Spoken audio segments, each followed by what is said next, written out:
시간에는 사도행전 강의 74번째 시간으로서 복음 전도자의 자세는 어떠해야 하는가라는 제목으로 함께 말씀의 은혜를 나누기를 원합니다. 복음 전도자, 복음을 전파하는 사람들은 어떠한 자세를 가져야 되는 것인가? 어떤 일을 하는데 길이 막혀요. 늘 길이 막히는 게 두 가지가 있는 거죠. 좀 이따 살펴보겠습니다만, 근데 그 사정이 다르잖아요.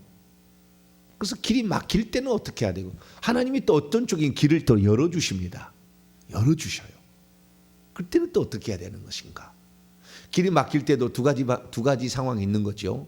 예를 들어서 드로아에서, 무시아에서 드로아라는 도시에, 항구 도시에 있었을 때 하나님의 영이 복음 전파하는 걸 막으셨다고 그래요. 이게 막는 것도 하나님의 영이 막는 것이 있어요. 데살로니가 있을 때는 하나님의 영이 막는 게 아니었어요. 자, 데살로니가전서 2장을 한번 열어보죠. 데살로니가전서 2장 18절입니다. 18절 이해를 위해서 17절부터 같이 읽어봅니다. 시작. 형제들아, 우리가 잠시 너희를 떠난 것은 얼굴이요 마음은 아니니 너희의 얼굴 보기를 열정으로 더욱 힘썼노라. 그러나 나 바울은 한 번, 두 번 너희에게 가고자 했으나 사탄이 우리를 막는 것도 두 가지가 있는 거죠. 하나님께서 이제는 이 소아시아, 무시아 쪽에서 복음을 전파하는 것을 그치고 에게해를 건너 유럽의 첫 대륙인 마게도니아로 가서 빌립보, 이제 데살로니가, 베레아, 아덴, 고린도 이 전도를 해야 된다라고 하나님 이쪽 길을 이제 여시기 위해서 마게도니아 환상을 통하여 이쪽 길을 연다는 걸 알잖아요. 그러니까 그걸 어떻게 알았냐면 기도해서 알았어요, 결국에. 그러니까 최대의 선교의 관건은 기도인 것입니다. 기도가 준비가 되어야 되고 기도가 차야 되는 것이고 기도해야 되는 거죠. 왜 이런 일이 있었는가에 대해서 기도를 하면 하나님께서는 새로운 길을 여시든지 환상을 보여주든지 아니면 막든지 아니면 잠시 멈추라 하든지 여러 가지 방법이 있는 거죠. 그런데 데살로니가 교회는, 데살로니가 지역은 사탄이 아주 강력하게 역사하는 지역이었다. 즉 베레아까지 왔는데, 오늘 본 말씀 사도행전 17장 10절에서 15절 말씀 보니까 베레아까지 왔는데 유대인들이 거기까지 쳐들어와서 사람들을 선동하고 소란케 해서 복음을 전하지 못하고 또 방해하는 일을 데살로니가 사람들이 한 거예요. 데살로니가, 여러분 빌립보에서는 점치는 여종 그 사람을 에서 귀신을 쫓아줘 가지고 자기의 이익이, 점쳐가지고 돈 벌었던 주인들이 자기의 이익이 나지 않으니까, 손해 보니까 화가 나서 그랬다 하지만 이 유대인들은 같이 하나님을 믿는 사람임에도 불구하고, 이게 핍박자의 가장 악하고 좀 나쁜 게 같이 믿는 사람들 중에서 제대로 어설프게 알아서 하나님이 누군지를 어설프게 아는 거죠. 복음이 무엇인지를 어설프게 아는 이런 자들에 의한 그런 핍박이 심하잖아요. 자기가 소리나는 것도 아닌데 이렇게 와가지고 집요하게. 데살로니가에는 엄청난 사탄의 역사가 강했다라는 거예요. 그러면은 자, 데살로니가에서 이 특별히 밤낮으로 일하면서 복음을 전했지 않습니까? 밤낮으로 일하면서 복음을 전했는데, 일하는 중에 이 유대인들이 시기 질투가 나가지고 바울과 실라를 덮쳤잖아요. 그런데 마침 거기 없었잖아요. 다 하나님의 뜻이죠. 거기 없어가지고 있었는데 어떤 일이 있었느냐, 오늘 본 말씀 보니까 데살로니가 성도들이 바울을 어떻게 피신을 시키는 장면이 나와요. 10절입니다. 사도행전 17장 10절. 밤에, 원문에 보니까요, 디아 밤이에요. 그래서 밤을 통하여, 이렇게 밤을 통하여, 캄캄한 밤중에 피신을 시킨 거예요. 캄캄한 밤중에 어떤 작전을 편 거죠, 그 형제들이. 그래서 밤중에 밤을 통하여 형제들이 곧 바울과 실라를 베레아로 내보냈습니다. 베레아로 이제 보내는 거예요. 자, 잠깐 지도를 봅니다. 네, 바울의 2차 전도여행 한가운데 왼쪽에 보면 무시아에 있는 드로아에서 배를 타고 사모드라게를 지나 네아폴리, 그 다음에 빌립보에 가서 복음을 전했고요. 빌립보에서 엄청 두들겨 맞아서 감옥에 있다가 간수까지 전도를 하게 되고, 마게도냐의 아볼로니아 암비볼리에 마게도냐의 빌립보에서 아볼로니아 암비볼리를 지나 그 다음에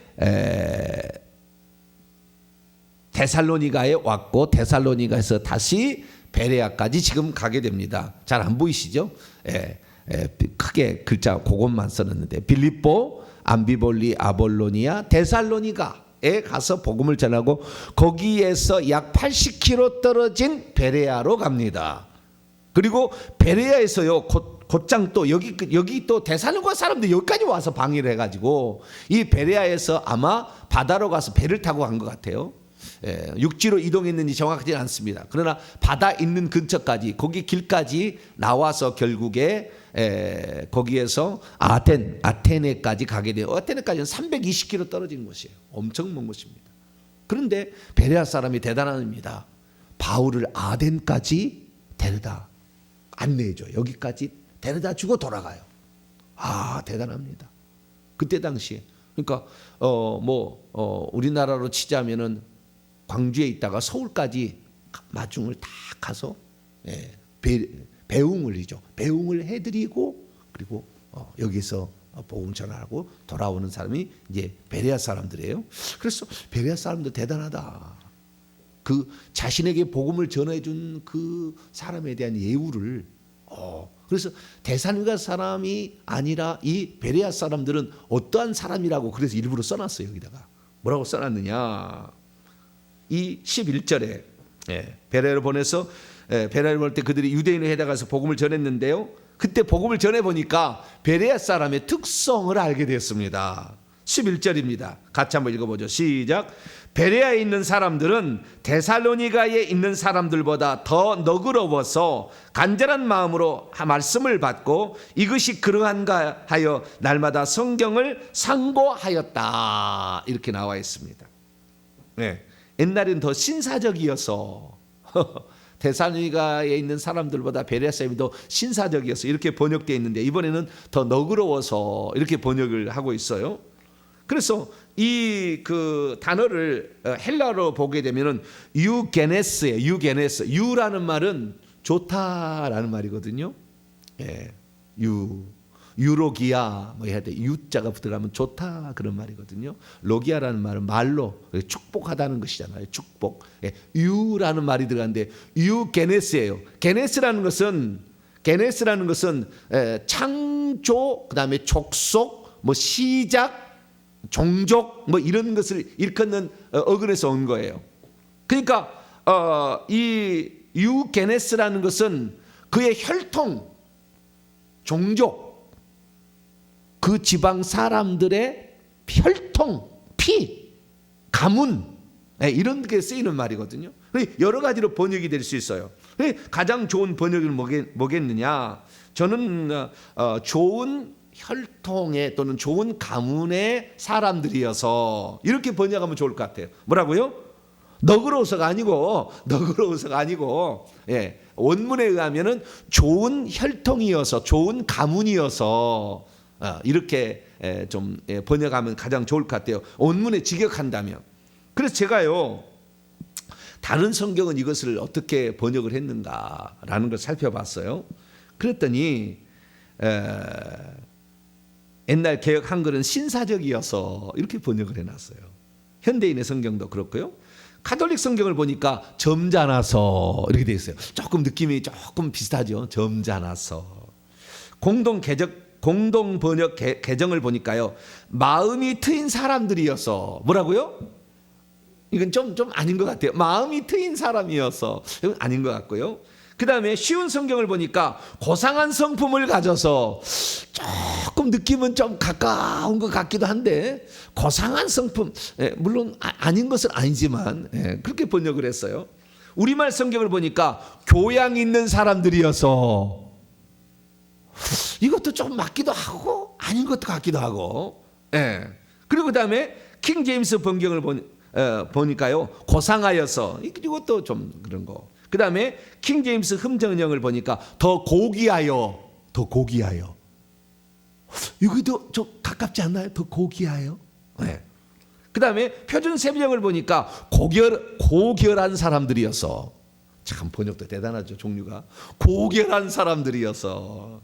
현대어 성경을 보니까 훨씬 마음이 튀어 있어서 이렇게 번역을 했어요. 근데 저는 직역을 하는 사람이라 좋다. 그 혈통 가문 어떤 그런 것이 좋아서. 그러니까 그 사람들의 어떤 특성이 이렇다는 거 아니에요. 정병진 목사는 특성이 있잖아요. 온유합니까? 강포합니까? 대답을 안 하시. 꼭 대답을 안 하시는 것 같아요. 빨리빨리 대답을 해주셔야 제가 인정을 하는데, 우리 목사님은 온유하신 것 같습니다. 그래줘야 되는데, 제가 혈기가 풍성한 것 같습니까? 네? 제가 혈기가 풍성했었어요, 과거에. 그런데 그리스도 안에 들어와서 살다 보니까, 그리고 특별히 이번에 3년 전부터 회개를 했더니 혈기가 쏙 내려갔습니다. 할렐루야. 이거 얼마나 감사한지. 혈기가 쏙 내려갔어요. 그래서 야, 진짜 회개하고 십자가 세우기 하든지 귀신을 축사하든지 해서 이런 걸 내보내야 이 악한 영의 게이지가 쏙 내려와야 돼. 할렐루야. 이런 게 쏙 내려와야 되는 거예요. 근데 내가 원치 않았지만 데살로니가 사람들에게는 전도 방해 영이 꽉 차 있었던 거죠. 거기에는. 그래서 흥분해가지고 다른 동네까지 오는 거예요. 꼭 비시디아 안디옥에 있을 때 이고니온 사람들이 와서 막 난리하듯이 뭐 이런 거예요. 그래서 이 데살로니가 사람들이 그렇게 좀 끝까지 이렇게 방해하는 아주 좋지 않은 이런 영들을 많이 소유하고 있는 사람들이었어요. 그러니까 이 바울을 밤에 이렇게 보낼 때 바울이 여기에 과연 있어서 이들에게 핍박을 받아서 여기서 매를 맞아서 무슨 감옥에 들어가서 아니면 죽거나 여기서 살까, 아니면은 여기를 나가야 될 것인가, 바울이 깊이 고민했다는 거 아닙니까? 어떻게 할 것인가. 그런데 바울은 일단은 여기에서 피하자 해서 결국에 데살로니가에서 밤중에 베레아로 왔습니다. 근데 베레아에 와서 봤더니 베레아 사람들은 어떠한 사람들이었느냐, 말씀을 들을 때에 그 말씀을 함부로 쓸데없는 말하고 자빠져도 아닌데 쓸데없는 말하고 네 뭐 이렇게 생각하고 배척한 것도 아니고, 그렇다고 해서 그냥 아무런 반응하던 아니라 그렇습니까? 그러면 한번 저희들이 살펴보겠습니다. 상과했다는 말이 무슨 말이냐면, 헬라어를 제가 직역해 볼게요. 11절 사도행전 17장 11절 말씀을 직역하면, 그런데 이들은 데살로니가 안에 있는 이들보다 더 좋은 가문의 이들로 있어 왔다. 이런 그 이들은 모든 간절함과 함께, 간절한 마음으로 말씀을 받아들였다. 이것들이 이와 같이 갖고 있는지 아닌지 날마다 성경 기록을 검토하며 있으면서, 그러니까 성경에 그 말씀이 있는 것인가, 여기도 유대인은 해당이 있었잖아요. 그래서 구약 성경에 진짜 바울이 한 말이 들어있는가 안 들어있는가, 이것을 살펴봤다는 거 아니에요. 그래서 그 말씀이 있는 것을 보고는 확실히 믿어버린 거예요. 그래서 이 베레아 사람의 특징은 뭐냐면, 이 데살로니가 사람들은 막 선동할 때 그 유대인들이 불량배 시장에서 불량배들 데리다가 막 선동해서 바울이 복음 전환을 방해하고 거기 급습해서 들어왔잖아요. 그래서 그 사람들을 끌고 어디까지 오냐면은 베레아까지 오는데, 80km 떨어진 베레아까지 오지만 베레아 사람들은 안 넘어가요. 안 넘어가. 유대인들인데 똑같이 안 넘어가 선동해. 왜? 말씀을 살펴봤더니 하나님 말씀에 그렇게 나와 있으니까 우리는 당신들 똑같은 유대인이지만 당신들의 말을 듣지 않겠소라고 베레아 사람은 결정을 한 거예요. 멋있죠? 네? 제가 이렇게 말씀을 증거하면 진짜 그런가 성경을 살펴봐야 될 거 아닙니까? 저 사람이 교리에서 좀 틀린 말을 하니까 교리와 틀린 말 한다, 이게 아니라 성경이 진짜 그런가를 살펴봐야죠. 원문을 살펴보고 전체를 살펴봐서 아 진짜 그렇구나, 그리고 기도해보면 아셔요. 네, 주님이 성령으로 깨우쳐 주시니까. 네, 성령의 사람은 성령의 사람과 통하잖아요. 네. 그리고 기도해보고 환상을 뭐 주님 만나보면 알잖아요. 그 종이 어떤 종입니까? 기도해 보면 답이 나오잖아요. 살아계신 하나님이니까. 예? 그 종이 어떤 종입니까? 그가 전하는 말이 어떤 말입니까? 물어보면 성령이 가르쳐줘요. 이 사람들은 하나님 말씀이 이 구약 성경에 이렇게 예수님에 대해 나왔다 있다 그러니까 그 말씀이 그런지를 그 말씀을 떠들어보고 살펴봤다는 거예요. 자세히 조사해봤다는, 검토해봤다는 거 아닙니까? 그리고는 믿어버렸어요. 그러니까 이 사람들은 흔들림이 없어요. 말씀 위에 서니까. 할렐루야. 누가 가르침에 따라서 그냥 가게 되면 또 다른 가르침이 오면 저게 맞나 이렇게 생각할 수 있는데 말씀에 입각하여서 이렇게 하니까 흔들림이 없었어요. 그래서요 아주 많은 사람이 예수를 믿습니다. 그 12절입니다. 사도행전 17장 12절 직역합니다. 참으로 그들에서부터 많은 이들이 믿었습니다. 그리고 존경할 만한 헬라의 여인들과 적지 않은 남자들로부터도 역시 믿었습니다. 많은 사람이 결신자가 여기에 나오게 됩니다. 그런데 13절에 보니까 데살로니가 있는 유대인들이 여기까지 쫓아와요. 바울이 하나님의 말씀을 베레아에서도 전한다는 것을 알고 거기까지 사람들을 데리고 오는 겁니다. 데리고 와서 무리를 움직여 또 소동을 막 하는 거예요. 잘 넘어가지는 않았습니다. 그러나 여기서 또 어떻게 할 것인가 바울이 결정해야 되잖아요.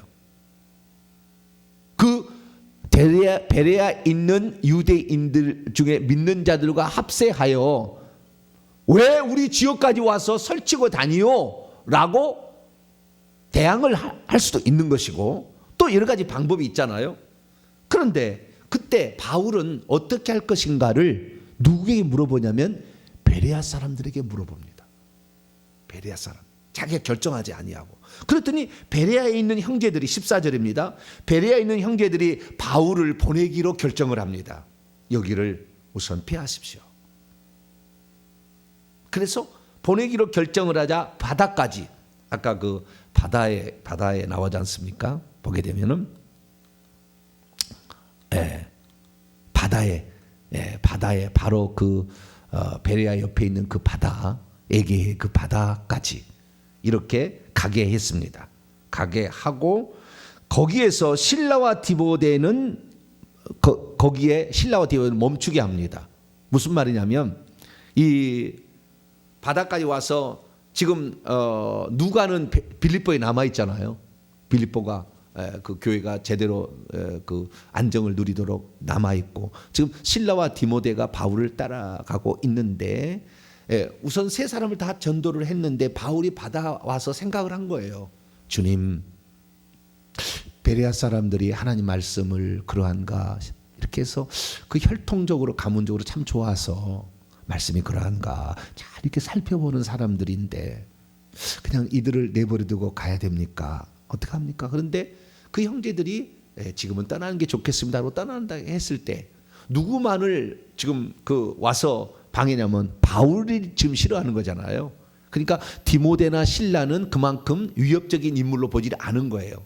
그러면은 이 베레아에다가 이 두 사람을 남겨두어서 나머지 뒤 수습은 할 수 있도록 하는 게 좋겠다라는 생각이 들어서 그 바닷가에서 결국에 헤어지게 되는데 바닷길로 배를 타고 갔는지 아니면 그 다음에 그 육로를 통해서 이렇게 둥글둥글 이렇게 굽어서 이렇게 갔는지를 알 수는 없어요. 근데 바다까지 좌우지가 거기까지 길이 있어서 거기까지 왔는데 두 사람을 다시 보내고, 그러니까 베레아로 보내고 바울 혼자 이렇게 아덴에 오게 됩니다. 그리고 그때 가면서 나중에 두 사람을 잘 보내달라 얘기를 하고 가는데 베레아 사람이 얼마나 신실하냐면은 어찌 혼자 가게 내버려 둘 수가 있습니까? 우리에게 복음을 전해준 당신을 우리가 보호해서 안전하게 갈 수 있도록 해드리는 것이 우리의 책임입니다. 할렐루야. 멋져요. 얼마나 멋집니까? 그냥 빠이빠이 가시오. 두 사람 남겨서 고맙소. 이렇게 해도 되는 건데, 뱃삭 다 해서 되는 건데, 그 배웅을 했을 때 얼마나 베레아 사람에 대한 마음이 기도가 더 나오겠냐 그 말이에요. 아우, 나를 이렇게까지 우리 이 복음 전파하는 사람이 뭐라고 이렇게까지 나를 생각하다니 라고 생각할 때 기도가 안 나오겠냐 이 말이죠. 그래서 아덴에 갔을 때도 기도를 쉬지 쓸 수가 없는 거죠. 바울은 그 사랑을 못 잊어가지고. 그래서 15절 바울을 인도하는 사람들이 그를 데리고 아덴까지 갔다는 거. 아덴까지 320km 떨어진 아덴까지 이르렀는데 그에게서 실라와 디모데를 자기에게로 속히 오게 하라는 명령을 받고 떠나니라. 그 사람들, 그러니까 아덴까지 와서 300이 따라온 사람들에게 그 두 사람을 조금 있다가 보내달라 이렇게 얘기를 하고 다시 떠났다 이렇게 얘기를 하지 않습니까? 우리가 여기에서 알 수 있는 많은 사실은 우리가 복음 전파할 때 다양한 어떤 그 현장들을 발견하게 된다는 거예요. 복음 전파에 여러 가지 하나님이 맡기도 하고 사탄이 맡기도 하고, 그 다음에 그 사람의 특성, 그 믿는 사람들의 특성이 또 있어가지고 그 성질 있지 않습니까? 동탄명성교회는 온유하고 착한 사람만 있어요. 할렐루야. 난 이게 감사해. 누구를 닮아서 그런 거예요? 주님을 닮아서. 정병리 목사 아닙니다. 나 회개해서 그런 것이고 나는 원래 좀 혈기했던 사람이에요. 예수님을 닮아서 그런지 우리 교회는 큰 소리 친 사람이 없어요. 할렐루야. 얼마나 감사한지 몰라. 제가 말하는 거 시시콜콜 막 토를 달고 막 하려 버리면 제가 말씀을 못 할 건데 너무 순종적이라 그냥 맡겨주시면 스스로 일을 차라차 하고 막 그러려고 하니까 그런 특성이 있는 거예요. 그래서 그 특성에 따라서 바울은 시의적절하게 그들에게 대응하는 모습을 이렇게 보여줍니다. 그래서 복음을 전파할 때 크게는 아멘하면서 복음을 영접하는 사람들이었다. 이것은 이미 준비된 영혼인 것이고 기도를 많이 했다는 것이고, 어떤 데가 뭐 복음을 회방하고 핍박하는 거야. 이건 기도하는 사람이 별로 없었다는 거예요. 대살림가는 기도하는 사람이 별로 없었다는 거예요. 기도했으면 성령이 가르쳐 줄 건데 기도를 잘 안 하니까 하나님의 음성을 못 듣는 거잖아요. 바울이 지금 하나님의 종인지 사탄의 종인지를 몰랐다는 거 아니에요, 이 데살로니가에 있는 유대인들은. 그래서 복음 전파자는 그 상황에 무조건 나는 여기에서 무조건 나는 목숨 바치기로 했으니까 나는 여기서 그냥 죽을 거야, 그냥 핍박이 있든지 없든지 그냥 한번 싸워보자, 막 이렇게 막 천편일률적으로 이렇게 할 게 아니라 하나님께서 어떤 길을 여시는지를 기도하면서, 때로는 사람을 존중해 주면서 그 지방의 특색을 살피면서 어떻게 하나님 원하시는 것인가, 문을 닫게 되면 잠시 거기에서 떠나기도 하고, 문을 여시는 쪽으로 가서 거기에서 다음을 준비해서 그 전에 있었던 부족한 부분은 편지를 보내든지 사람을 남기든지 이렇게 해서 그 뒤에 다른 부분을 보충하면서 이렇게 하지. 무조건 나는 여기서 죽으리라, 당신들 와라, 막 이게 아니라 어떤 것이 가장 효과적인 것인가 라는 것을 바울은 생각을 했어. 자기의 고집만을 피우지 아니하고, 그러나 거기에서 할 수 있는 최선의 방법을 모색을 해서 가장 효과적인 방법으로 복음을 전하기에 애를 썼습니다. 다행히도 베레아 사람들은 참 그 끝까지 한번 딱 처음에 들어가기가 조금 힘들지, 복음이 딱 들어가서 한번 마음에 딱 작정되면 그냥 끝까지 책임을 지는 아주 그냥 그런 멋있는 이런 베레아 사람들을 만난 거죠.